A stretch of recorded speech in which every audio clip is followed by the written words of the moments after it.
कहानी ही इतनी ज़्यादा अलग है, जॉनरा अलग है और ताज़ा खबर सीज़न 1 को लोगों ने बहुत प्यार दिया। इनफैक्ट मिर्ज़ापुर के बाद अगर किसी ने मुझे बहुत बार पूछा है सीज़न 2 कब आएगा, सीज़न 3 कब आएगा, सो इट्स बिन फॉर ताज़ा खबर। एंड मेरे लिए मधु का किरदार भी look wise and character wise बहुत अलग रहा है। She was a sex worker in season 1 and I got opportunity to do some comedy also. And season 2 में उसका कैरेक्टर इवॉल्व होता है and just the dynamics are really beautiful. So it's completely different and I am so proud to be part of a show like this. हमने आपको हमेशा एक comic character में देखा है, एक अपॉर्चुनिटी मिलना जहां ऑडियंस को ये साबित करना that I am a versatile actor. तो क्या लगता है इस बार का कैरेक्टर कितना अलग होने वाला है और क्या कितना ऑडियंस को आप और साबित करने वाले हैं? Yes, so first of all, I feel proud that I am known as a comedian because comedy करना इतना आसान नहीं होता. Having said that, I feel I am also a versatile actor, but मुझे बहुत कम opportunities मिली थी इससे पहले और ताज़ा खबर सीज़न 1 के साथ मैं OTT प्लेटफॉर्म पर अपने आप को एक्सप्लोर करने आ गया और यहाँ पर मुझे महबूब भाई जैसा किरदार मिला जिसके कई सारे लेयर्स हैं जो इमोशनल भी हैं और एंग्री हो जाते हैं, कभी कभी फ्रस्ट्रेटेड, सरप्राइज, मतलब तरह तरह के भाव इसमें भरे पड़े हैं। तो ये किरदार अपने आप में, और एक मुस्लिम महबूब भाई जिसकी बेकरी है और बेटी से प्यार करता है और वस्या और पूरी टीम के साथ, तो इतने सारे लेयर्स हैं जो मुझे करने में बड़ा ही मज़ा आया। And I felt I been really fortunate कि मुझे इसके लिए सिलेक्ट किया गया, तो I would be thankful to the makers and the platform. And also Devendra ji, जैसे कि मैंने आपको पहले भी कहा, आप हमेशा एक कॉमिक कैरेक्टर में नजर आए हैं, लेकिन एक अलग कैरेक्टर मिलना, व्हाट डू यू थिंक, उसको निभाना आपके लिए कितना इजी है या कितना मुश्किल? मैं समझता हूँ दुनिया में कुछ भी इजी नहीं है, सबके लिए मेहनत करनी पड़ती है और मेहनत करनी पड़ती है वाला तो कह दिया, पर उसका मज़ा भी है, उसका एक अलग ही मज़ा है। उस मेहनत करने में जो मज़ा आता है, एक अलग किरदार, उसकी थिंकिंग, उसका अप्रोच, उसके डिस्कशंस डायरेक्टर के साथ, राइटर्स के साथ, अपनी टीम के साथ, सो ये सारा कोलैबोरेशन जो है, वो प्रोसेस जो है, वो इतना मज़ेदार रहता है कि I really enjoy the whole process. Shreya ji, I know every character we play is hard, but if we'll ask कि आप किस तरह के कैरेक्टर में ढलने में ज़्यादा कंफर्टेबल हो, what you'll answer on this?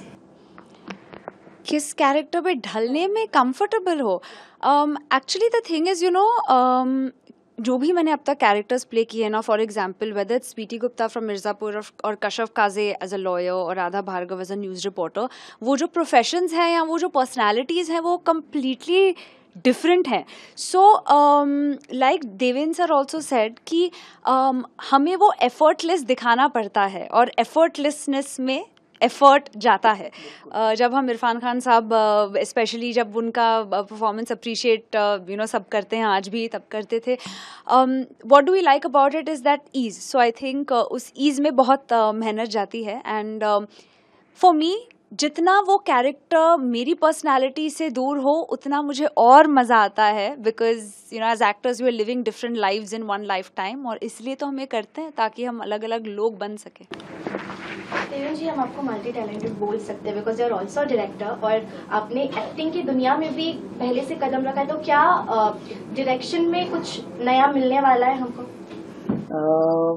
Honestly speaking, मेरी लाइफ जहाँ ले चलती है वहाँ मैं चलता हूँ, तो कभी मेरी लाइफ एज एन एक्टर मुझे आगे ले जाती है, कभी एज ए डायरेक्टर, मतलब ऑफर्स आते रहते हैं, तो मैं उसी को ज़्यादा महत्व देता हूँ जहाँ मुझे लगता है कि मैं कुछ कंट्रीब्यूट कर पाऊँ और मुझे मज़ा आने वाला है, चाहे वो एज एन एक्टर या as a director.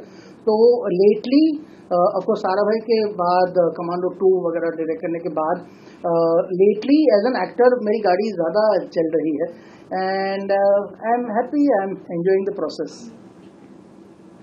Shreya ji, any upcoming कुछ जो धमाका मचाने वाली है आगे ताज़ा खबर के बाद? Well, right now I'm also very excited because हमारी प्रोडक्शन हाउस की मराठी फिल्म नवरामा झनोसाचा 2 बहुत अच्छा सुपर हिट हो गई है और उसमें मेरा कैमियो बहुत अप्रिशिएट किया गया है. So I think that was a really fun thing for me to dance on screen. But मैं ज़्यादा फिल्म्स पे फोकस कर रही हूँ and I have 2 films that I start shoot for. And I think at this stage of my career something that I am really aiming at is मुझे अलग genres करने हैं. आजकल लोग ज़्यादा लव स्टोरीज नहीं बना रहे, पर मुझे बहुत अच्छा लगेगा to do an out and out beautiful romantic love story, period drama. मुझे ऑन स्क्रीन डांस करने का बहुत मौका नहीं मिला है. आई थिंक लास्ट एक ड्राइडे नाम की फिल्म आई थी जहाँ पे मैंने एक होली सॉन्ग किया था. So I would love to dance on screen and to be seen in a way that I have not been seen before. Devanji, lastly, something to our viewers. मैं सबसे पहले थैंक यू कहना चाहूँगा जिन्होंने हमारे viewers ने ताज़ा खबर सीज़न 1 को इतना सारा प्यार दिया, वार्मथ दी. और अभी हम ट्रेलर लॉन्च हुआ है और उसको भी इतना बढ़िया रिस्पांस मिल रहा है कि ऐसा लगता है कि ऑडियंस के एक्सपेक्टेशंस अब स्काई हाई हैं. पर एट द सेम टाइम हमें भरोसा भी है कि सीज़न 1 के बाद सीज़न 2 जिस तरह से बना है तो लोगों के एक्सपेक्टेशंस पर खरा उतरेगा, बल्कि थोड़ा ज़्यादा उससे आगे जाएगा.